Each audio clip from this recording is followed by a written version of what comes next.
A tragic accident changed the course of his life forever. For most, it would have begun a life of discontent and wallowing around in self-misery. For Jonathan Nadeau, it kickstarted a new chapter of inspiration and appreciation. Even though he lost his sight permanently, he gained a passion to put creativity first in all areas of his life. And now, he wants to encourage you to do the same. There are times when you'll be faced with a choice. Be crushed by the weight of the situation, or use the fresh start to rebound bigger, better, and more inspired than ever before. This is Tornado, stories of those who refuse to choose defeat and instead chose to embrace the storm. Here's your host, Jonathan Nadeau. Greetings and salutations. Thank you for joining us. My name's Jonathan Nadeau. Thanks for listening to Embrace Your Storm. Before we get to this awesome episode, don't forget we have the Music and Film Festival coming up in August 27th at Foxwoods Casino. And the guest that we have on right now, you are going to see there. So we have Chen on right now, and he doesn't really need much of an introduction, but he's a fellow podcaster, a fellow geek, and I think this is going to be an awesome conversation. So Ming, thanks for coming on, man. Yeah, absolutely, man. It's an honor to be talking to you, and it's a huge honor to be at the Tornado Film Music Festival, August 27th. Foxwoods Casino is a place I've been to before. I had a blast there, and if you've been there, you know what I'm talking about. If you haven't been there, you're in for a surprise for sure. Absolutely, totally. We're gonna get the whole place like involved with this, hopefully. So it's gonna be a pretty awesome time. That's awesome.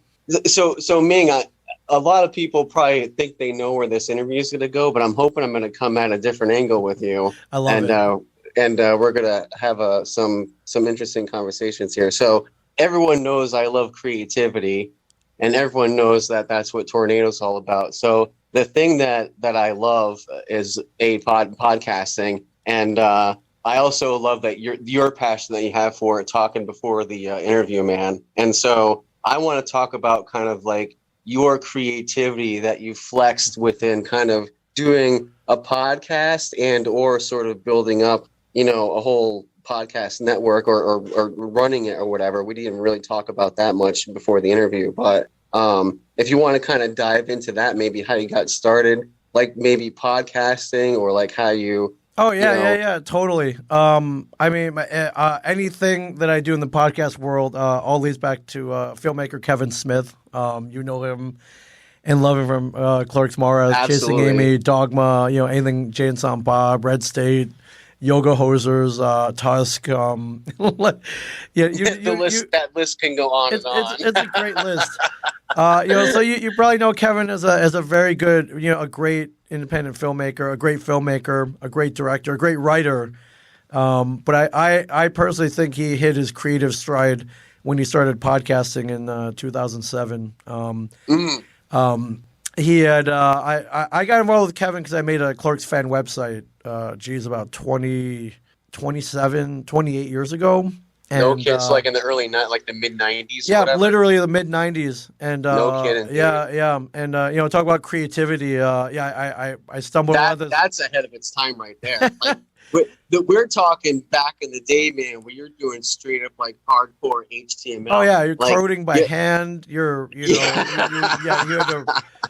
had to code your websites by hand. There was no, WordPress or Wix or Squarespace. There's no Squarespace. Here, upload your image here. Upload your video here. That didn't exist. Yeah, it took months to build a website, for yourself or a business or whatever. But I was learning how to create websites back in the mid '90s, and I channeled my fandom for the movie Clerks into a Clerks fan website. And that is so cool, man. And I built it purely because I love the movie so much, and I wanted to meet other fans. So, there's a way to link your email address on there and interact with people. And it was funny. I need to find fans from around the world, the movie Clerks, because I could get none of my friends to watch it. No kidding. Yeah. And, understandably so. I saw Clerks. I love it. I loved it. I fell in love with it. The dialogue, the all the conversations about the Star Wars and working a dead end job, all the dirty language, all the F bombs, Jay and Silent Bob, weed dealers. Like I was like, man, I really, really, really, I've never seen a movie like this, and I'm totally in love with it. And I channeled into a fan website, hoping to meet other fans.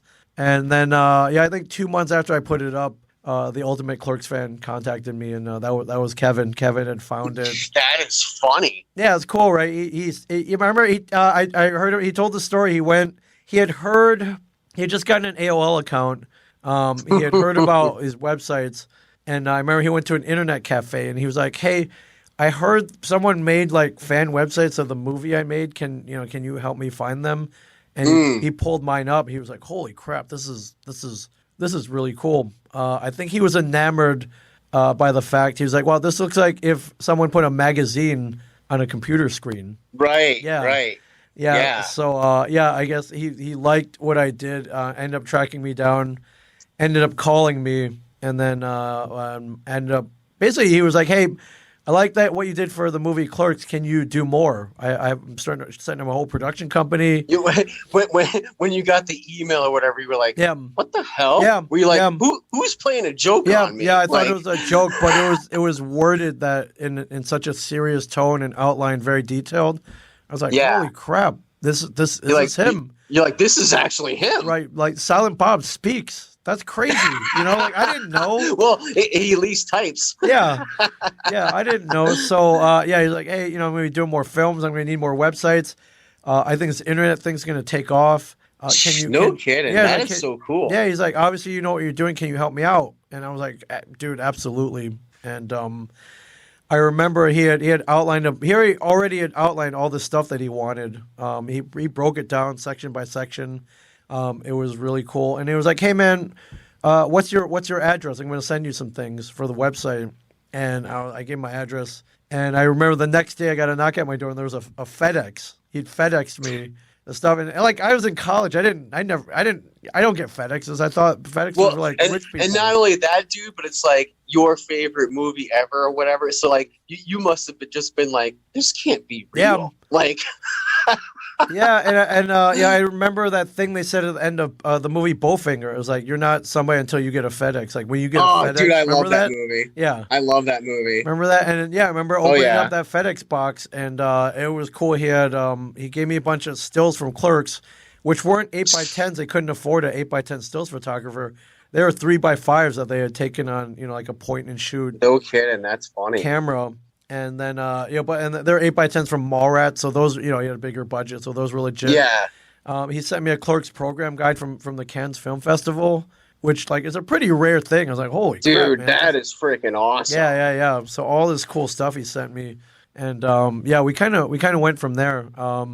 I did end up getting like a real full-time job for a few years after I graduated college.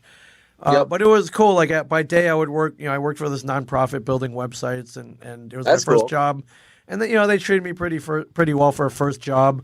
But then at night, I would go home and I work on Kevin's stuff, on stuff from the View Askew universe. And it's something I tell a lot of creators now. I was like, listen, you might not be able to pour yourself full time in what you want to do now. You might have to go get a real job for a while. Right. But don't stop working on what you really love to do. It's smart to build up a good point. Bankroll for the future. Maybe save some money so you can take that, buy some better gear or whatever you need, and then put that towards whatever you're really passionate about. And I think it also works really well because by day I was working on something I wasn't really into. It was a job. It was just a job. I did it. But by night, I worked on Kevin's stuff, and that's stuff I was really passionate about. That's stuff I really wanted to do. That's stuff that I poured my life into. So I think by doing that, at night when I was working on Kevin's stuff, I appreciated it way more. Because I knew what it was like to sit for 8 hours behind a computer at a corporate setting and, work on stuff I didn't really want to do, then race home at night and then work on stuff that I really wanted to do. You have that appreciation. So I tell everyone, like, had Kevin hired me right out of college, I don't think I would have done as good a job. It would have, it would have became a job.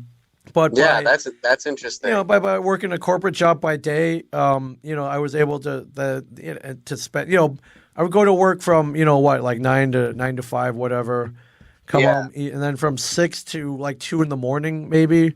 I'd imagine like when you're doing the stuff that you like with Kevin, you get like a second wind, right? Oh yeah, You'd be all by far, and- yeah. You lose track of time, like time fatigue. It doesn't exist when you do stuff you love. If you notice, Yeah, when you're in your flow. yeah, you notice, if you're making a film and 14-hour day goes by, it might feel long, but at the end of the day, you're like, man, that was awesome. Exactly. Yeah. Yeah, Or, no, exactly. if you're cutting tracks, if you're creating songs, if you're recording an album in a studio, you're having a great time. Like, you realize how awesome that is.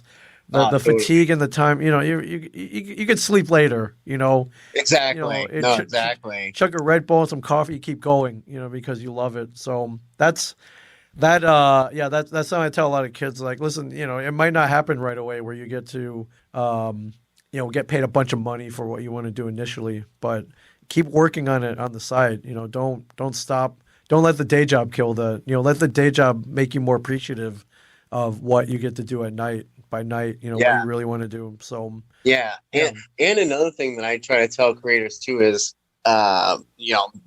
leveraging the internet, especially like film people, I'm telling now, is like if you're looking for a distribution company, the internet is your distribution company. Yeah.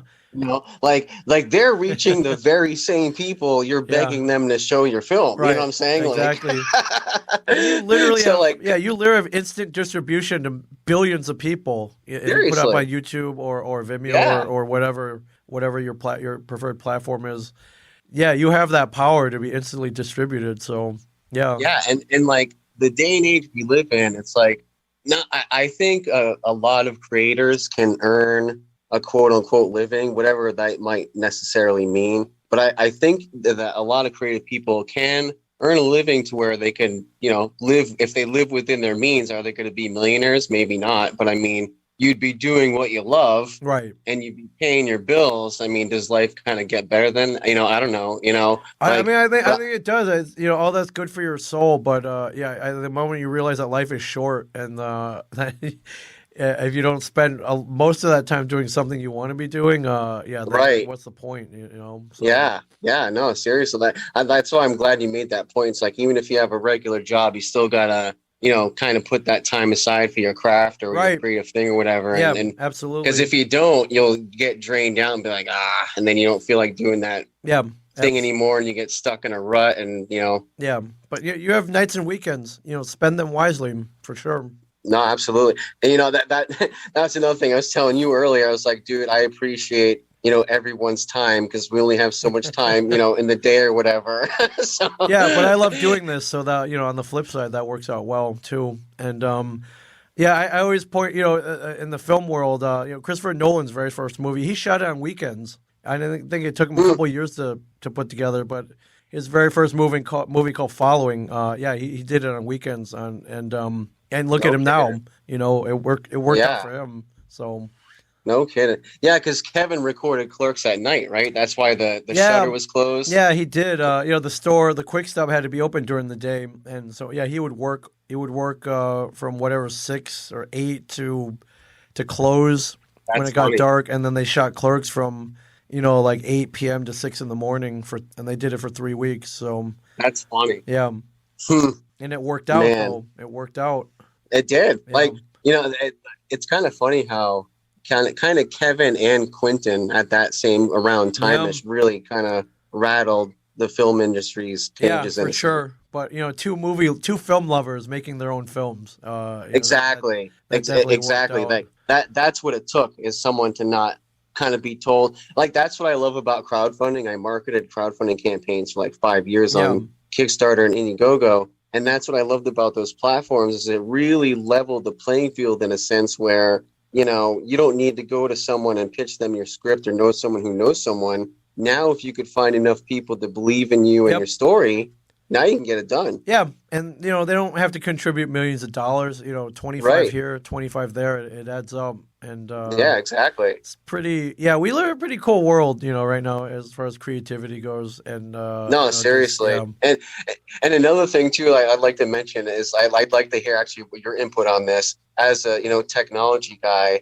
Creativity is going to become extremely important, I feel like, in the very near future, if not already, because of AI. Yes. Like, there's going to be a crazy amount of jobs that are going to not exist in the very near future. And you're going to have to be creative because that's the only thing, at least currently, computers can't be. Yeah. And, even if they hit that point one day, it's going to be a long time. And it's still, I say you're still going to be able to tell, whether artificial intelligence created something or not. I think humans just put a soul into everything. Exactly. Exactly. You used the best word right there, a soul in it. Yeah. That's exactly it. Yeah.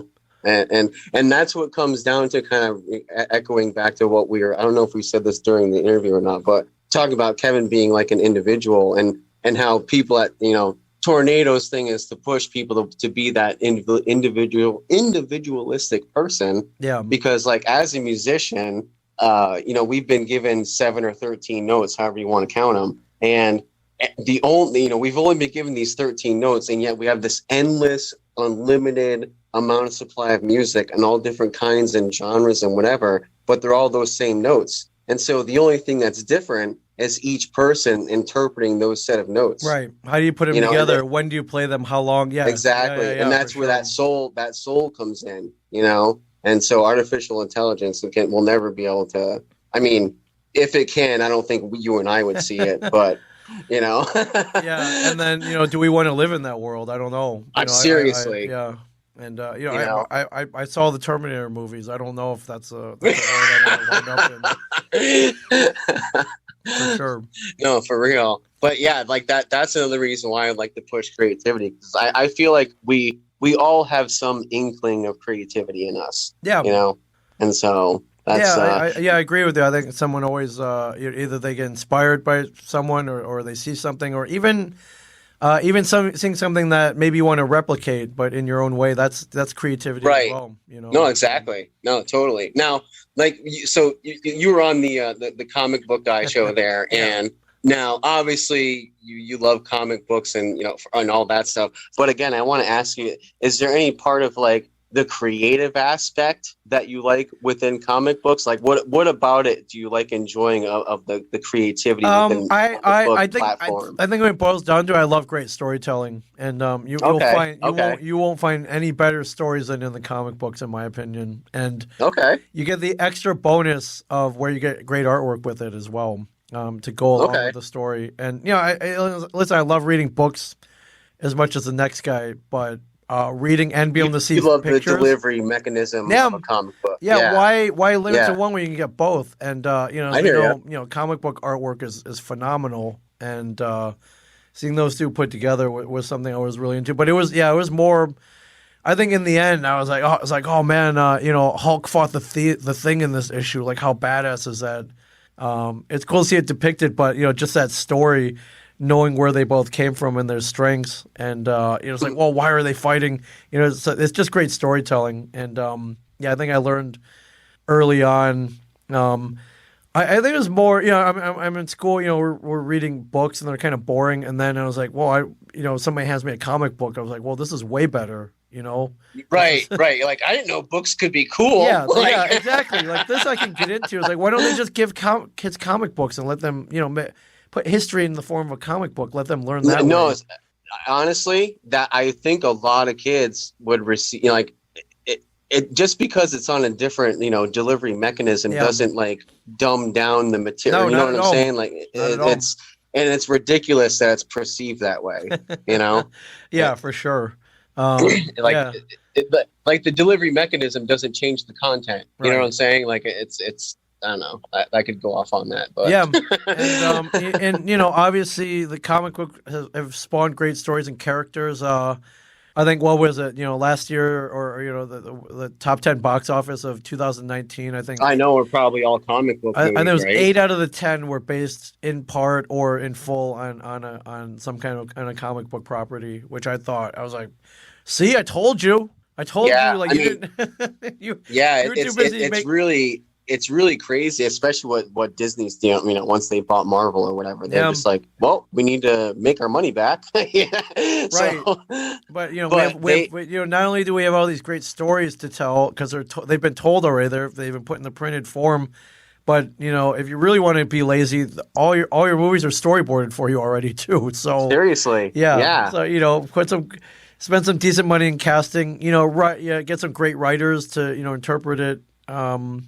Paste and edit it for film and go from there. And thank God they did it. I always laugh. I think Stan Lee's been pitching since the '60s, going like these would be great movies. These would be great movies. We get great characters. You should make a movie, and no one listened to him. And I guess it worked out well. The technology was not up to par at that time. it was. Either. Yeah. So everything happens for a reason. Everything everything happens when it should happen. I guess. But I just I love that he was right though. I love that he was right. And He at least got to see some of the movies come across the big screen at least. Done properly, So, well written. And I mean, it's no shock that everybody loves Marvel, loves MCU movies. It's certainly not a shock to guys like us, but no. yeah. So circling back around to the you doing the website, like me personally, I have to know. Like everyone else listening is going to be like, dude, don't ask that question. Yeah. But you built a website in the mid '90s. Like, what were you like? How were you serving it? And so, like, did you have your own computer? Was it on dial-up? Like, how are you serving that website? I was. I mean, we had a very good computer lab where I went to school at the University of Michigan. So you're tapping into there. Oh man, okay. dude! I was at the lab when I was supposed to be going to class. I was ditching classes to, work on my HTML at the computer lab.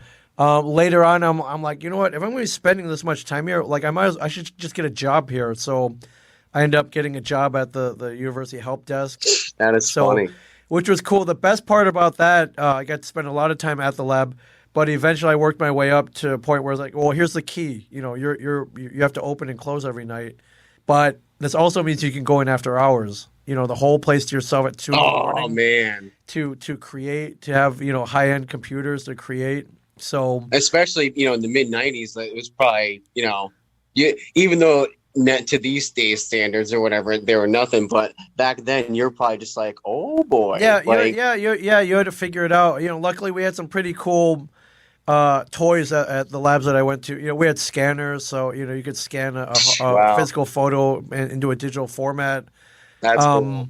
We had like rudimentary graphics cards, but we could capture little postage stamped, maybe 30-second videos off of a VHS or a Laserdisc.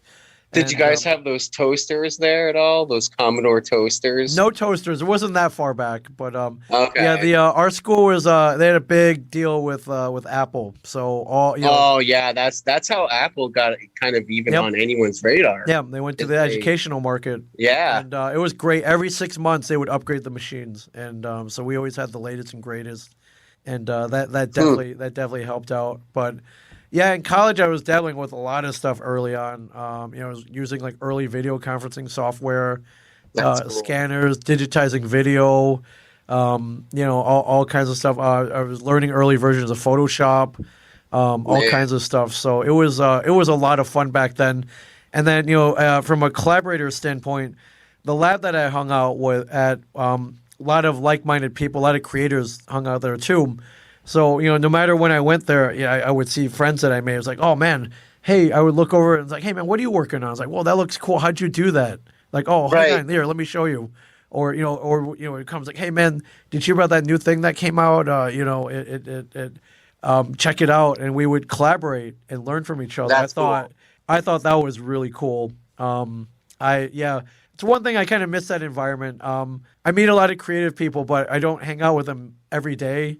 And I kind of miss that part, Right. Yeah, no, I hear you. Like that's the one thing, like being a musician, I'm not in a band currently, but that's the one thing I miss is being with like a group of people and like creating something together, like giving input and be like, oh yeah, do this or do that, and like I totally miss doing that. Yeah, I get man, what you're saying.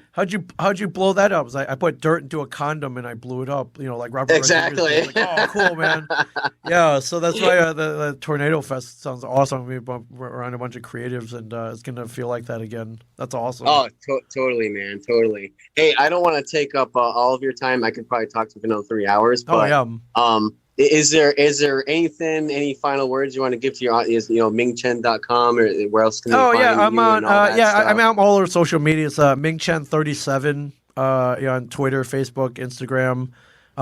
You search Ming Chen on YouTube, on Google. Something's going to come up. You'll find his podcast, related to podcasting, all over. Either podcasting, Comic Book Men, or Kevin Smith, and those are 3 parts of my life that I'm very proud of. And those keep you pretty busy. Yeah, and I love if you come to, when you come to the festival, exactly, come say hello to me. Let's talk podcasting, let's talk live streaming, let's talk content creation.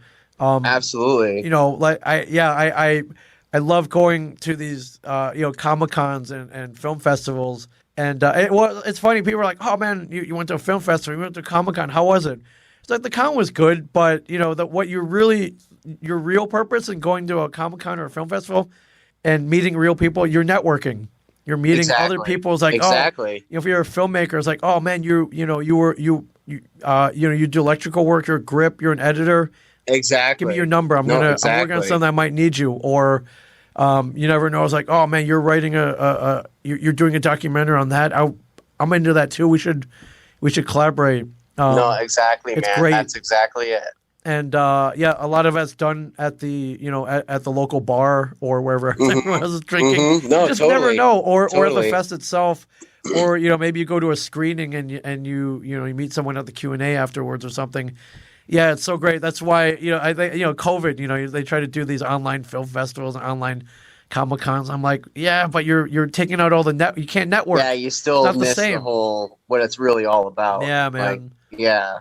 But what was I gonna say is man, I lost my train of thought, and that totally sucks. But no sweat. It's just the Comic-Cons. Yeah. I'm trying to rewind networking, film festivals. Yeah. That's what it was. I watched one of your podcasts recently. I listened to it was an older one. I think it was when COVID might have kind of just sort of hit. Okay. And you were talking to Mike and his wife, right?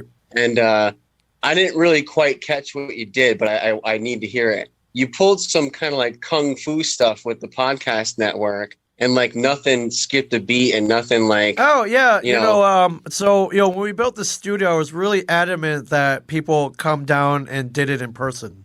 You had a guest, tell them to come to the studio. I wanted that face-to-face interaction.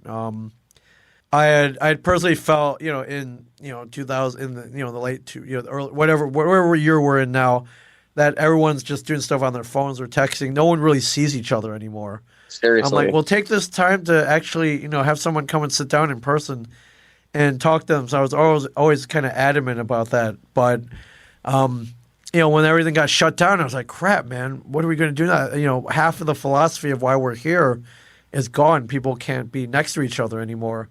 And so I started doing research. I was like, okay, well, we got to go to the next best thing, which is online. And I was like, okay, are you going to lose true human interactions, by talking to a little postage stamp video on a screen? And I was like, listen, we have no choice right now. Let's give it a shot. Let's move everyone on Zoom. Let's find some streaming platforms. Let's do that. And I remember, I did a podcast with Mike, and I think my main part is like, can you honestly make fun of somebody else across the computer screen? And once Mike came on, we pretty much discovered within seconds. I was like, all right, this is going to work. We were still busting each other's balls. It didn't matter that we weren't in the same room. And there can still be a certain thing if you're actually in the same room. But I mean, sure. if you have a good back and forth with someone, I think that's going to be there. Sure. Kind of. But with things like Zoom or StreamYard or whatever, the audio quality is great. The video quality, it's we're 30 frames per second. It was very smooth. Right. It works great. I was like, holy cow! I think this will work. So I moved all of our podcasters online, and a lot of them had never used Zoom before. They didn't know what it was. A few of them I had tried to get them to use it just because they did have remote guests, And they're like, hey, can we call them on the phone? I'm like, well, let's go one better. How about if you were able to see them as well? It would lend to a better show because, by seeing them, when they're going to pause, when they're going to stop. And the audio quality is better. Yeah, the audio quality is better. And a lot of that before COVID, people were afraid to use, things like Zoom because it just sounded weird. They had to set it up. There's even back then, there was a lot of, hey, is your mic on? You're muted, whatever. Yeah. So dude, I've been doing podcasts since around 2008. Yeah, and so getting people that I know all about jumping through those hoops with other people, like, oh, I think you're muted. Oh, I think this. Technology, no matter how simple it seems to us, we're around it all day. To the average person, it's difficult. So right. But the pandemic forced everyone to learn it, use it, to master it.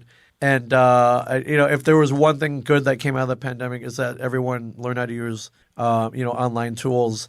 And that helped us as podcasters because, while there was a pandemic, we were able to keep everyone recording their weekly shows via Zoom. Then when everyone came back, I was like, you know what? You're not limited to local guests. You can get a guest out from anywhere. They'll Zoom in, they'll know how to connect. You know how to connect, and you can – your world, your guest pool has just expanded exponentially. Exactly. And so now people book guests on Zoom without blinking an eye, and it's pretty cool. Dude, podcasting is like one of the, I don't even know where to put it on a label or what, but it's one of the best like things that have been given to the average everyday person, I think. And I want to, I want to give that gift, I guess, to everyone, Absolutely. Yeah. And again, we just live in this awesome day and age where, you can, as long as you put your mind to it, you can, or you partner with the right people, which comes along with networking. Yeah. That's the thing too with networking. Like not one person ever has gotten, whatever they needed done like completely by themselves. Yeah, absolutely. Even Tarantino, he made Reservoir Dogs. I think he still needed a couple investors, and then he needed Miramax to pick it up and distribute it.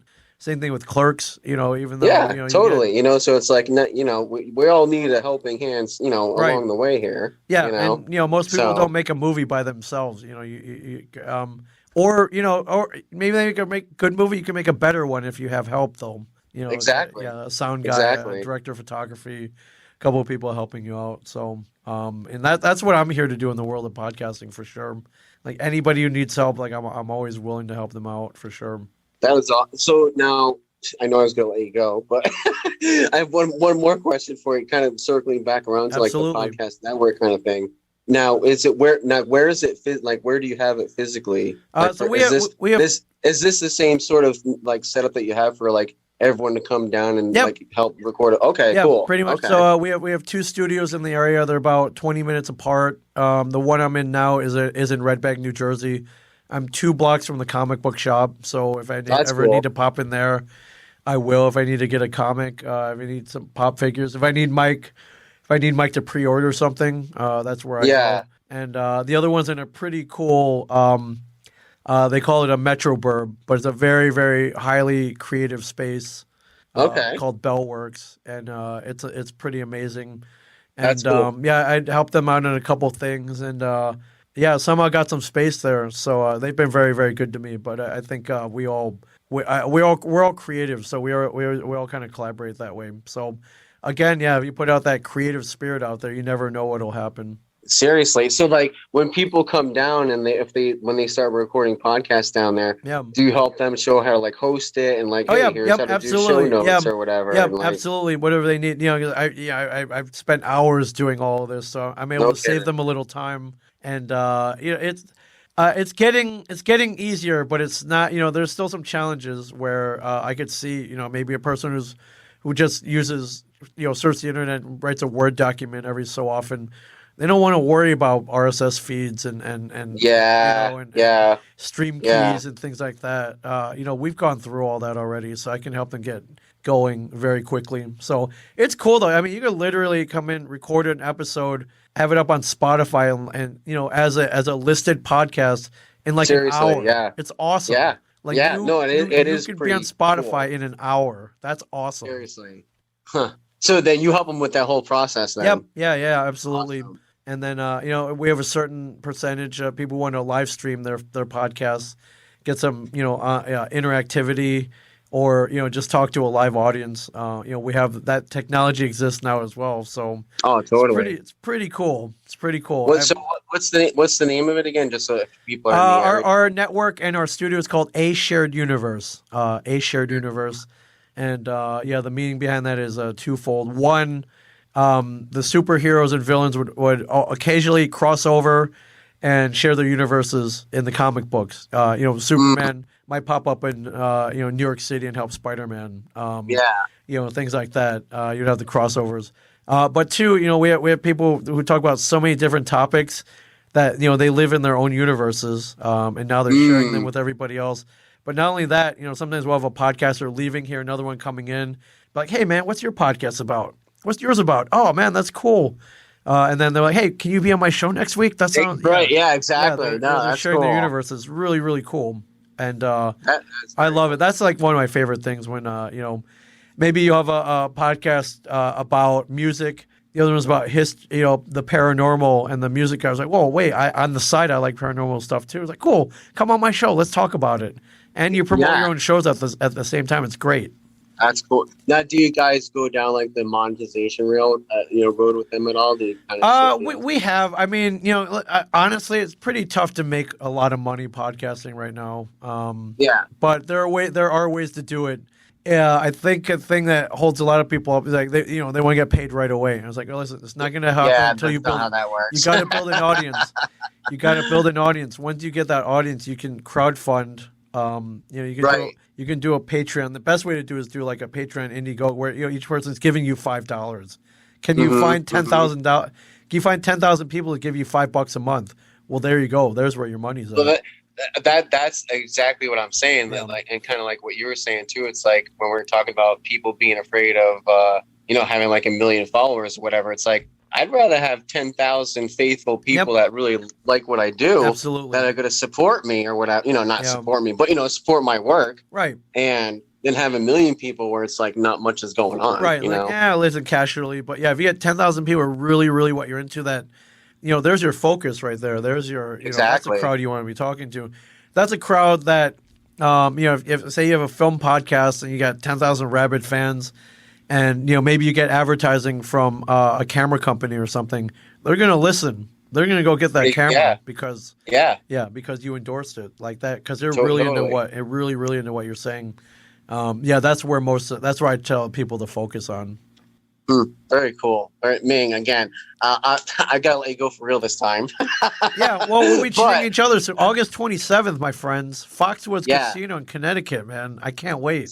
I can't wait either, dude. I'm probably going to – hopefully you make it to your booth because I might just steal you and just hang out with you all day and just be talking. But that's an option. But, we'll have time for both for sure. Yeah, awesome, dude. Well, man, thanks so much for your time. And, again, August 27th, Foxwoods Casino. There's going to be links in the show notes and all that, everyone. Yeah, mark your calendars, set an alarm, get your tickets now. Exactly. Definitely come say hello. But there's going to be a lot of cool stuff going on.